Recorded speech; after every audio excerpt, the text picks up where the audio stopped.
Hey everybody, and welcome to episode 10 of Out of the Box. I am with Mike Brey today, the chair of our Staff Parish Relations Committee, and we are at the home studios of our house.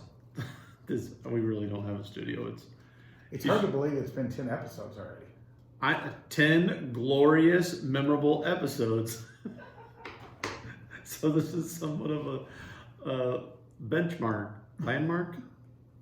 I don't know what it is. The weird thing is I reminded Barb a couple weeks ago, I've not had 10 guests because one week I just replayed the Youth Sunday question thing, and then a week later when I was in Florida, COVID was my guest. So this is my 10th episode, but you're my 8th guest. Anyway, so we're going to talk about everything going on with SPRC and stuff going on staffing wise at Godfrey First United Methodist Church. But first, it's time for What's Up, Gufunk. Do you know the theme song to Gufunk? No, he doesn't. I'll leave that up to you.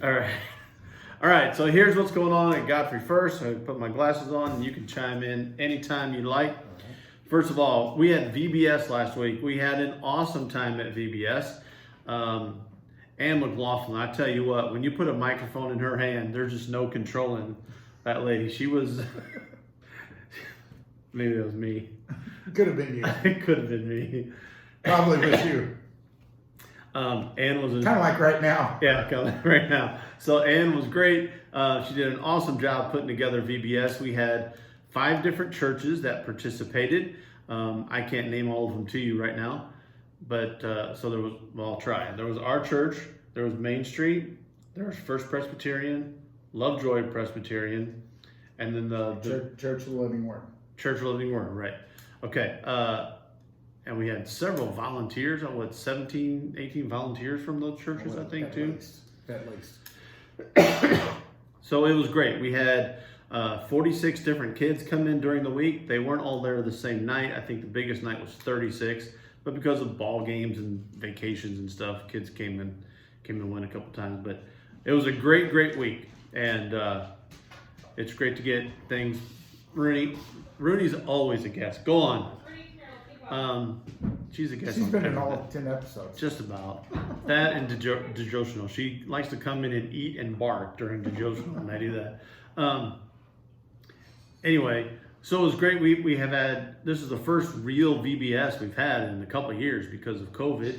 Last year we had VBS, but it was outside and that was miserable. I mean, the VBS was good because we had it, but it was hot. Yes. It was hot outside. I'm glad we were able to go inside this year. So VBS was great. Thanks again to Ann McLaughlin and everybody that donated their time, their money, their skills, their gifts, their efforts, whatever. Their snacks. It went very well, and it couldn't have been done without everybody pulling together, kind of like every ministry should be. So that's awesome. So VBS. We also raised $192 for it was Operation Kid to Kid. We donated that money, to Native Americans to buy school supplies. There's a charity for that. I don't know the exact name of it, but it's 39 Methodist Church. And because our theme was monumental, it took place in the Southwest Desert. That was their charity, the Operation Kid to Kid that they suggested. So we went on with it, and through our United Methodist giving channels or whatever, we're going to get that money out to them. So good job by everyone bringing their money in for school supplies for Native American kids out in the Southwest. So that's it for VBS. This Saturday is Sherilyn Beam's memorial service. If you have not RSVP'd for that, I'm not sure if it's too late to do that or not. You may want to give the office a call. Barb is out this week. I'm not really sure. I know somebody's there from 9 to noon every day, but you may want to find out how we get that done if you still plan to attend. You can't just show up, guys. They have exact chairs and exact menus and everything planned out. If you were at Worship Sunday, you saw all the tables and chairs and everything already set out. Craig Davison has done a fantastic job getting things prepared for that. And It's very meticulous. Everything is in order. So if you want to go and have an RSVP'd, please contact somebody to see what you need to do for that. I want to lift up Ignite's upcoming performance schedule. We will be at Jerseyville Methodist Church this Sunday morning at 9 o'clock. Next Wednesday, the 13th, we'll be at Asbury Village. Sorry, getting an email while we're doing it. We'll be at Asbury Village for 2 afternoon performances, 1:30 and 3 o'clock. They're not technically open to the public, so they're not on any of our materials, but if you want to bring a lawn chair, they are outside. They're going to be outside the entrances for independent living, which is in the back. I'm sorry, assisted living is in the back, independent living is in the front.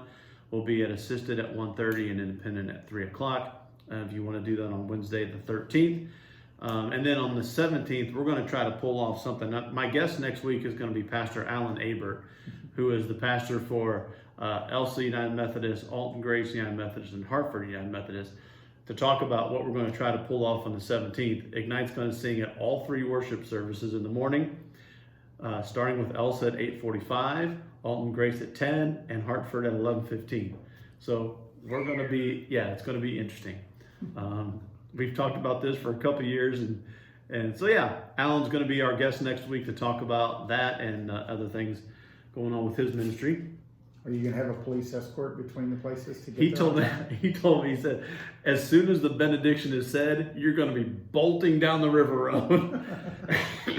Because our service, if it starts at 8:45, our program is at least 40 minutes long. That takes you to,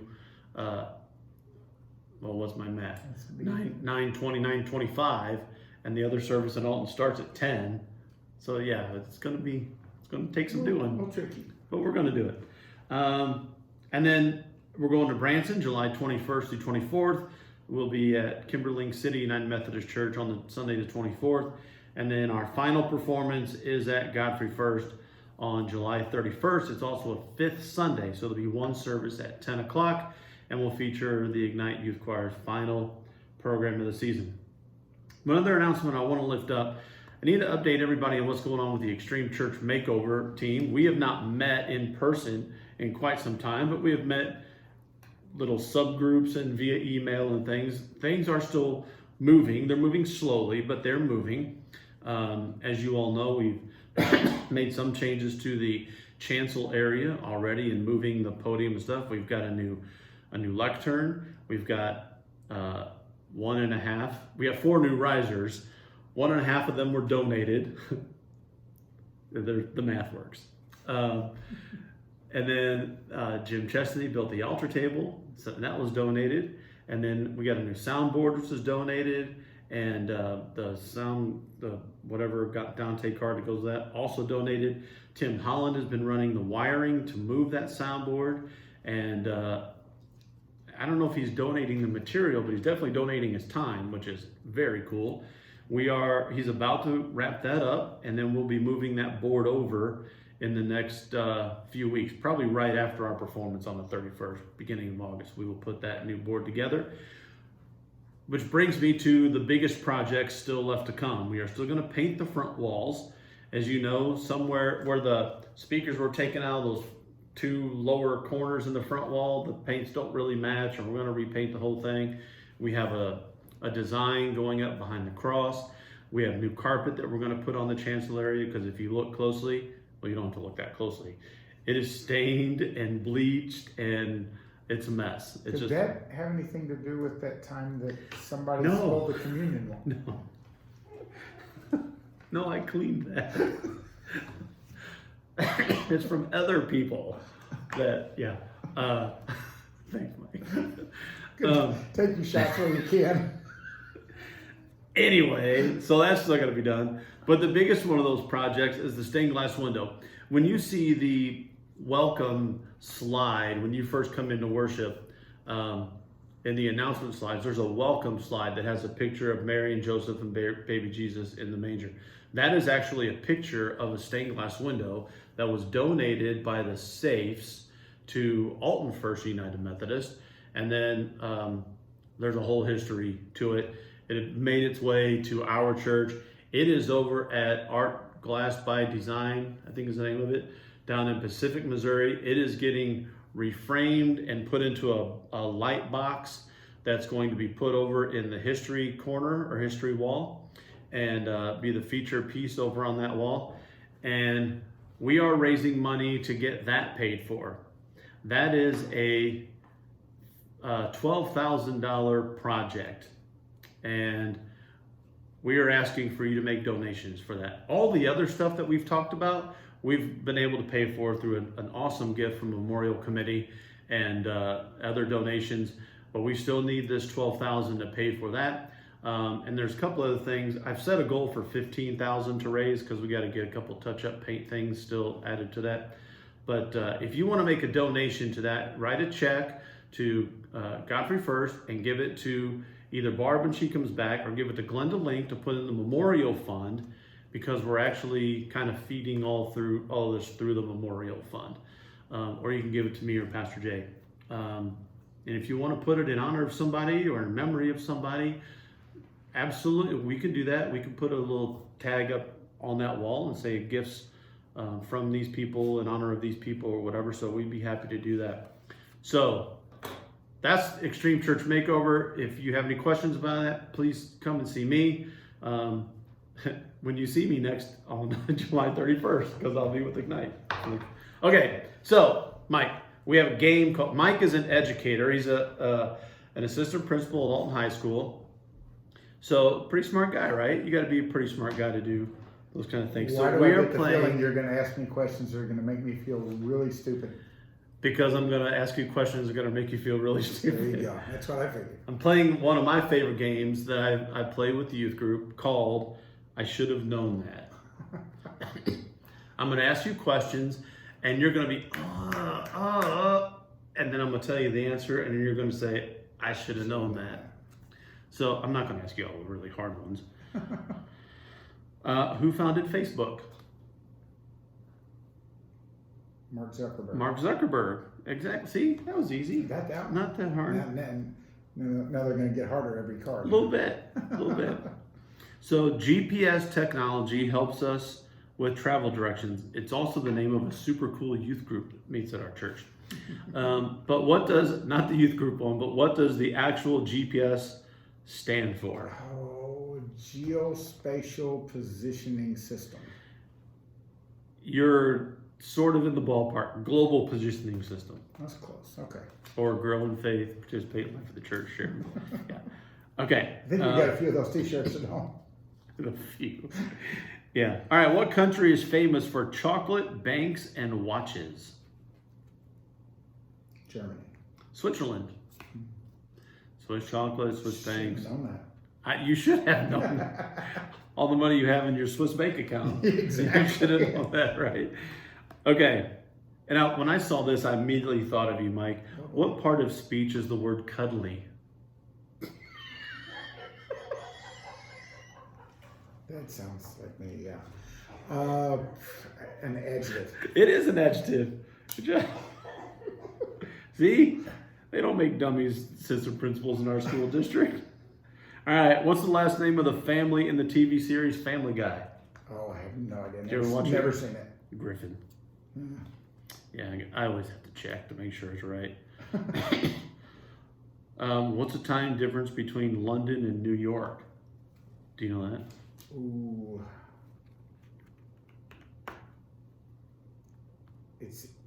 I'm going to say 5, 6, 7. I'm going to guess 6. It's somewhere between 4 and 6. Well, then I'm guessing 6. It's 5. Okay. I'm going to miss plus or minus 1 on these, right? Yeah, all right. This is an easy one. In what city is UCLA located? That would be Los Angeles. Los Angeles, right. That's the University LA. of California at Los Angeles. There you go. The Bruins. What's the name of Jerry Seinfeld's neighbor and arch enemy who is a postman by profession in the TV show Seinfeld? Newman. Yeah, I don't You don't remember? No, I don't remember. I never really watched it. Oh, I love Seinfeld. TV is there to watch the Cardinals and the Blues and college basketball. That's why there's TV. I don't really watch most of the other stuff. Okay. See, that's why I'm not an assistant principal. Okay. What currency is used in Russia? Ruble? The ruble, that is correct. I have a feeling you know this one though. In what classic arcade game do you steer a figure gobbling dots and prizes while being chased by monsters named Blinky, Inky, Pinky, and Clyde? That would be Pac-Man. That is Pac-Man. My misfit youth. All right, who played Tom Iceman Kazansky in the 1986 and updated 2022 Top Gun films? That would be Val Kilmer. Val Kilmer. Also, one of my favorite Batmans. Did you ever watch all the Batmans? There's been 100 different Batmans. I've seen some, but I haven't seen. I thought Val Kilmer was a good Batman. He always gets left out. What's the name of the band that Bruce Springsteen played with since the 1970s? That would be the E Street Band. E Street Band. I don't like that one. Okay, we have to finish with a biblical question. How did the biblical Judas die?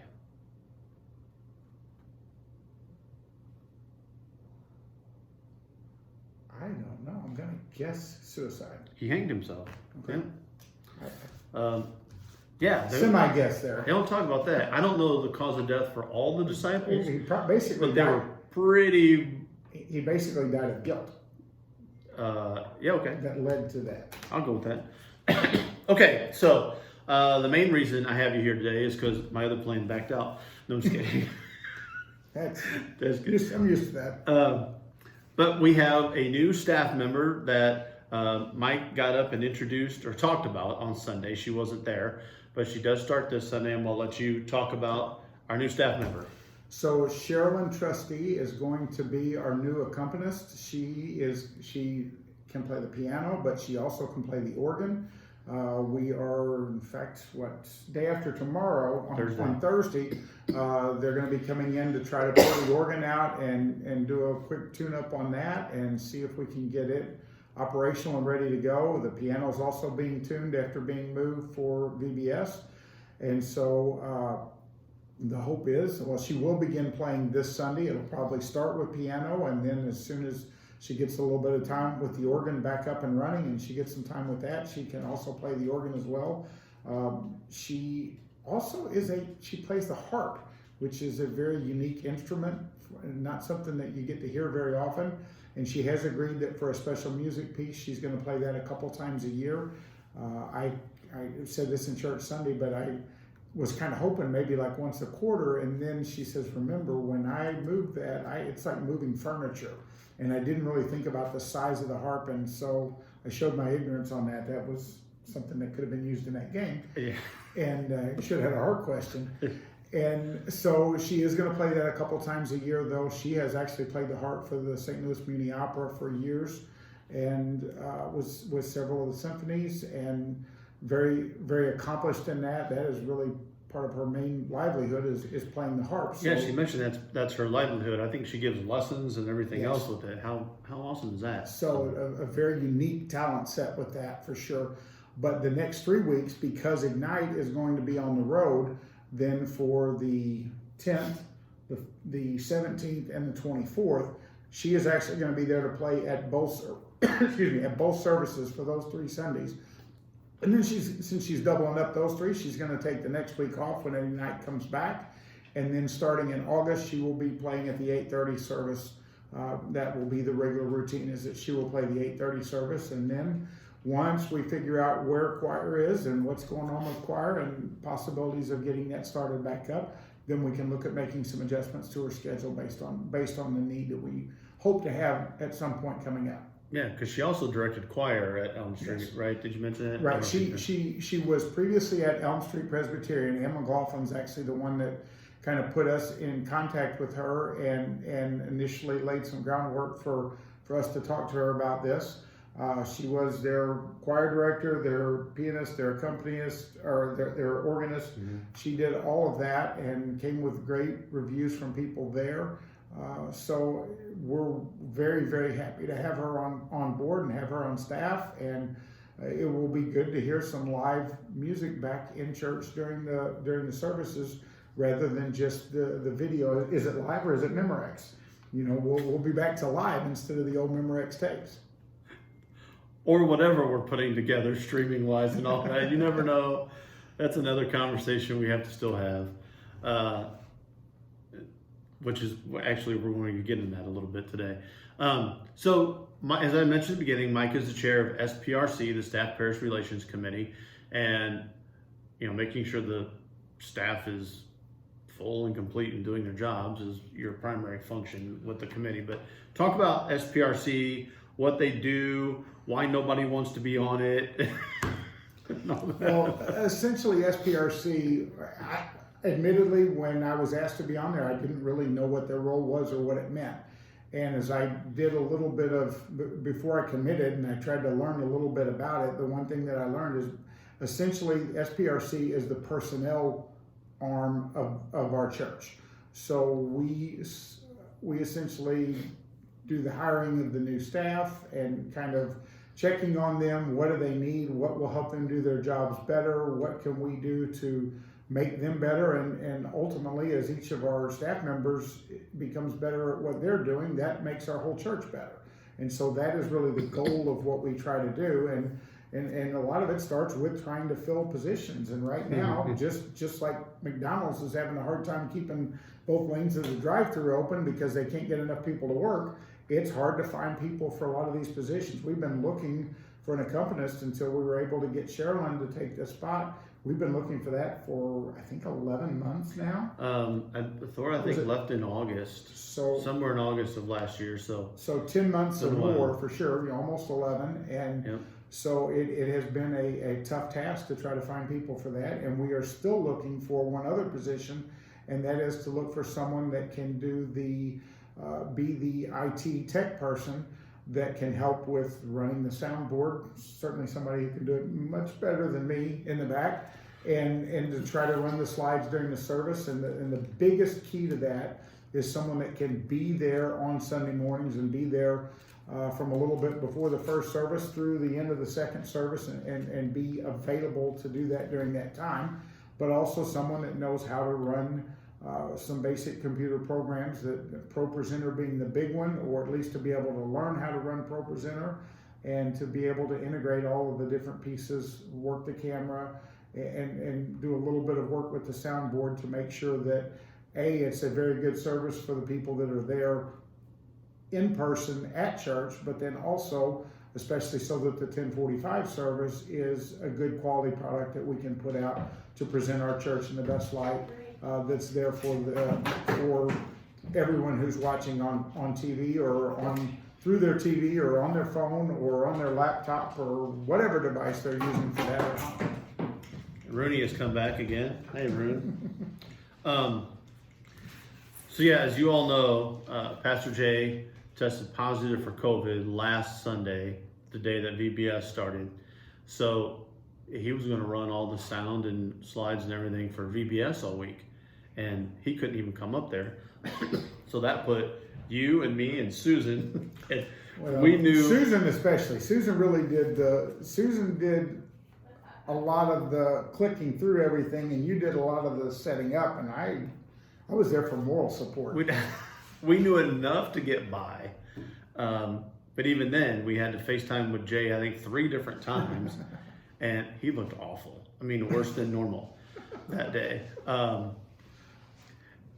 But he was able to coach us through. But the pastor can't be the one running all that stuff, and it's one reason why. We were due for a new soundboard anyway, but the reason we got the one that we got was it's supposed to be more user friendly for volunteer type people like us. So we should be able to go in and run it. The problem, I told you, I can set it up and turn it on and kind of run it, but if there's a problem, I can't troubleshoot at all. And that's come up a couple times in the last few weeks where there's been a problem with the streaming, and the only person that can fix it is Jay, and he's up there preparing and starting the sermon and leading through the prayers, and so he can't be in both places at one time. And he's the one that on that soundboard that knows exactly where it is that you have to hit it just right, and he can do that, and nobody else can hit it in just the right spot to make the soundboard go back to where all the buttons go where they're supposed to go. It's so comical. It really is. It's high tech. I'm glad we're in the back. That's all it is. I'm glad we're in the back, so you all don't So if see it what's sounds going like on. a bird flew into the window back there, no, that's really just Jay beating on the soundboard. Really wanted to show you her peanut butter bone. The dog. So yeah, so that's a person we need, and it doesn't have to be. They don't have to be some tech guru, just enough to know what's going on. Be familiar with the board. Be familiar with how to troubleshoot a few things. Pro Presenter is the biggest thing. The Facebook stream is also, you got to know that. That's where, for those of you at home, that's been our biggest problem in the last few weeks. Is something. This is what Jay says. And Jay doesn't usually watch these, so he's not going to know I'm talking about him. He always blames Facebook when there's a streaming problem. They don't change that much. Come on. No, I'm kidding. Just kidding, Jay. But yeah, whenever Facebook, I mean, I'm on a tech Facebook group with a lot of sound church technicians, and I don't understand 3/4 of what they say. But one issue that they all talk about is how much trouble they have with Facebook streaming. So that may be something we have to look into changing anyway. Anyway, getting back to staffing, we need somebody that is familiar enough with all that kind of stuff, not scared to push a button, not scared to do all that, and will be there. That's really the biggest thing. We'll be there. They don't have to be there every Sunday, but most Sundays. And as we talk about Pro Presenter, for those of you that may not know what that is, because I sure didn't, but Pro Presenter is a fancier, a little more high-tech version of PowerPoint or Google Slides. It's a slideshow type of format, but it gives you the ability to incorporate a lot of other things with it, and it is the standard for most of the churches. That's what, when Jay was working at the church in Kirkwood, he used it there. I know one of the secretaries at the high school, their father runs a church, and they do Pro Presenter at that church. So it is pretty much the standard for churches for running the service. Sue, can you come get this dog? Come on, honey. We're just 27 minutes into this. We are not going to stop and restart. So we're just going to play with that little interruption. So yeah, and the other thing about Pro Presenter that you can't do if you are at home going, just use PowerPoint. Well, Pro Presenter runs the streaming and the camera aspect. So when you're in streaming's off, but when you're in the sanctuary and you have the pastor up on the screen, that's run through Pro Presenter. When you have the words up there with the picture, like with Praise Team or somebody like that, the call to worship, you have the words in the camera, that's all run through Pro Presenter. So you need to know how to do that kind of stuff. All right, so if you know somebody or you're that somebody, let this guy know. What else is SPRC up to doing? Did I say SPRC? Yeah. SPRC. We do have our next meeting is coming up on July 14th. We meet we're scheduled to meet the second Thursday of each month. If there's no need at a certain time, then we don't have to do that. But one of the things we do is each one of the staff members at church has a liaison who is a member of SPRC. And so one of the things that we do when we meet is we essentially just go around the room, have each of the members of the committee talk with their staff person, and are there concerns from any of their staff person that are things that we need to discuss and need to talk about or need to address. And so that is one of the things that we do in each of our meetings. Yeah, I mentioned that last week when I had Glenda on. Glenda is my liaison. And in the 10-ish years I've been there, I think I've only had 3 different ones, maybe 4. Well, the people that go on SPRC, it's a 3-year position. Yeah. So you go on and then you're on there for 3 years, but there's a third of the committee that rotates off every year. So that way there's always 6 people coming back. So there's some level of continuity all the time. And then the 3 people that have been on there for the 3rd year, when they go off, then there's three new rookies that are coming in. So essentially it's the class of 22, class of 23, class of 24, almost like a high school graduating class. And you serve your 3 years, and it's kind of like middle school. You serve your 3 years of punishment and then you graduate on. And so. And you're in the middle of year 2, right? I am in year 3. Oh, so you're off at the end of this year? I'm off at the end of this year because I came on the year that it was the COVID year, so Oh, the easy year. everything was pretty limited at that point. We really didn't get a chance to meet much. Right. So through conversations, I have conversations with Glenda all the time, as I have with all my other previous liaisons, and then you guys meet and talk about issues or anything that we have. Glenda always checks in with me, as my other liaisons did. How are things going? Do you need anything? All that. So you guys do also do evaluations of all of us based on some of that feedback and talking to us and all that kind of stuff. So I don't want you all to think that, you know, Joe's just up there being a fool and getting away with everything. There is an evaluation process, and I just barely pass every, you know. Well, and another thing that the committee does, and it's something that we're trying to go through with all of them now, and we certainly just did this with the accompanist position, is there is a job description for each of the jobs there at the church, but just like the jobs in a school or a business or a hospital or anywhere, those jobs need to be tweaked over time because technology changes a lot of things, and just over time the needs of what our church needs out of a certain position will change from one year to the next. And so as spots become available, then that's when it's important to go back and look at the job description, look at what the people are actually doing, and try to reevaluate the job description. And we just did that same thing with the accompanist position. And there was actually, Jay and I got into an argument about this, is do we talk about the person first and make the job description fit the person? Or do we talk about the job description and make sure we get what we want and then see if the person fits that? And that's the route that we went, was we worked on making the job description fit what our needs were for Godfrey First. And then we discussed Sherilyn, and we felt like Sherilyn could meet all of the things that we were looking for in the job description and a few others that were actually a bonus. And so that was a big factor in why we felt like she will be very successful and hopefully have a long run at Godfrey First. It's always a tough conversation because SPRC has changed job descriptions to kind of fit candidates and all that. And usually it's after they're hired. For example, when I was brought on as the music director, maybe it's the choir director, anyway, job description was play the piano or lead instrument or something like that, which I don't do. And we're thankful for that. You knew I didn't do that, right? And we're thankful. But we always had people that could. Sure. At the time I started as choir director, Heather Rothie was our person. Oh, speaking of, I'm going to interrupt for a second. I want to thank Heather and Betsy Arnold for playing over the last several months since the opening was made. I just can't thank them enough. They came in during the week. They both serve at other churches on Sunday, so they couldn't be there live, but they would come in and record, and sometimes, you know, I have to record 2 or 3 times because either I messed up or usually because I messed up. They never messed up.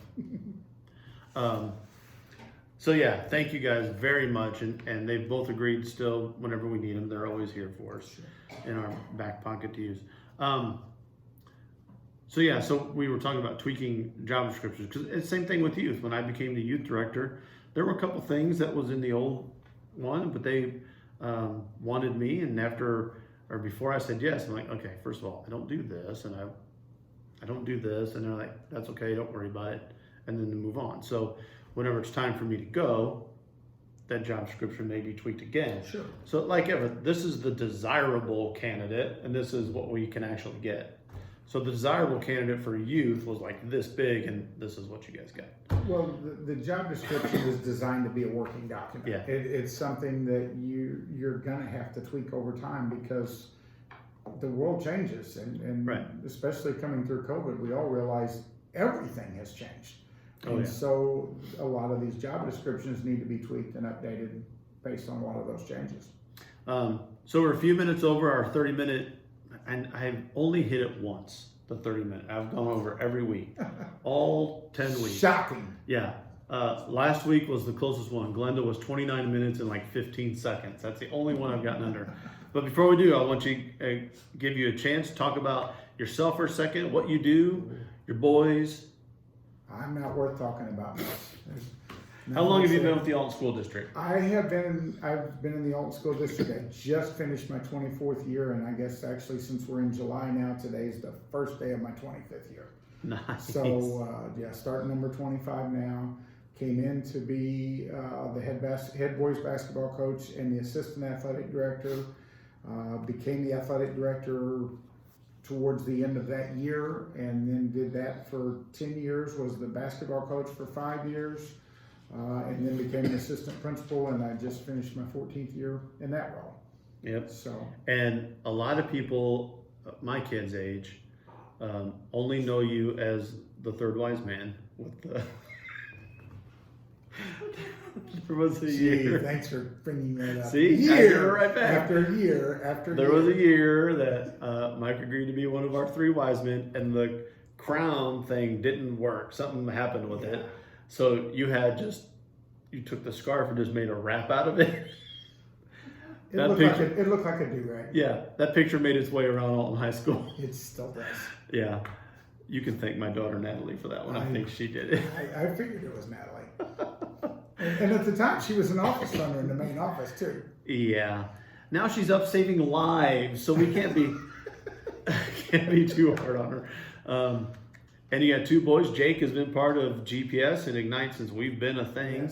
Yes, Jake has been in Ignite for, I don't know, 6-7 years. This will be his sixth year.